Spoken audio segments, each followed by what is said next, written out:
മുത്തശ്ശി, ഞങ്ങൾക്ക് മുത്തശ്ശിനോട് കാര്യം സംസാരിക്കാനുണ്ടായിരുന്നു. നിങ്ങൾ രണ്ടുപേരും കൂടെ നേരത്തെ എന്നോട് ഒറ്റയ്ക്കൊറ്റയ്ക്ക് വന്ന് പറഞ്ഞ കാര്യമാണെങ്കിൽ ഇനി അത് സംസാരിക്കണമെന്നില്ല. അല്ല മുത്തശ്ശി, ഞങ്ങളെ സഹായിക്കണം.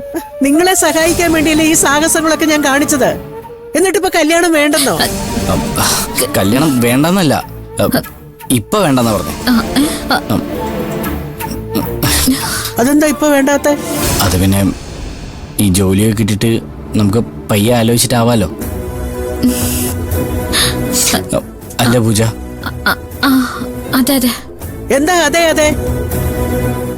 അതൊന്നും നടപ്പുള്ള കാര്യമല്ല. നിങ്ങൾ ഒരുമിച്ച് ജീവിക്കാൻ വേണ്ടിയല്ലേ ഇവിടുന്ന് ഒളിച്ചോടിയേ? എന്നിട്ടിപ്പോ എല്ലാ സൗകര്യങ്ങളും ഞാൻ ചെയ്തു തന്നപ്പോ വേണ്ട അല്ലേ? അല്ല, എന്താ നിങ്ങളുടെ ഉദ്ദേശം? മുത്തശ്ശി, ഞങ്ങളൊന്ന് പറഞ്ഞോട്ടെ. ഞാൻ പറഞ്ഞില്ലേ ഈ കാര്യം മാത്രം എനിക്ക് കേൾക്കേണ്ടെന്ന്.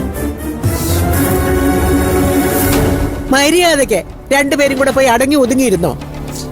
കല്യാണമൊക്കെ ഞങ്ങൾ മുതിർന്നവരും നടത്തിക്കോളാം. ആവശ്യമില്ലാത്ത കാര്യത്തിൽ ഇടപെടണ്ട. മുത്തശ്ശി, ഞങ്ങളൊന്നും. എന്താ നോക്കി നിൽക്കുന്നേ? പൊക്കോ എന്റെ മുമ്പിൽ നിന്ന്. കല്യാണം വേണ്ടെന്ന് പറയാൻ വന്നിരിക്കുന്നു.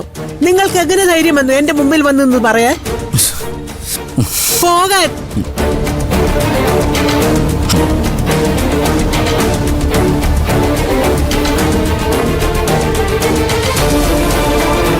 ഒന്ന് നിന്നേ. എന്റെ മുഖത്ത് നോക്കി ഞാൻ ചോദിക്കുന്നതിന് മറുപടി പറയണം. സത്യം മാത്രമേ പറയാവൂ. എന്താ മുത്തശ്ശി? ശരിക്കും നിങ്ങളുടെ കല്യാണം കഴിഞ്ഞതാണോ? മുത്തശ്ശി എന്തൊക്കെയാ പറയുന്നേ? ചോദിച്ചതിന്റെ ഉത്തരം മാത്രം എനിക്ക് അറിഞ്ഞാ മതി. നിങ്ങളുടെ കല്യാണം കഴിഞ്ഞോ ഇല്ലയോ?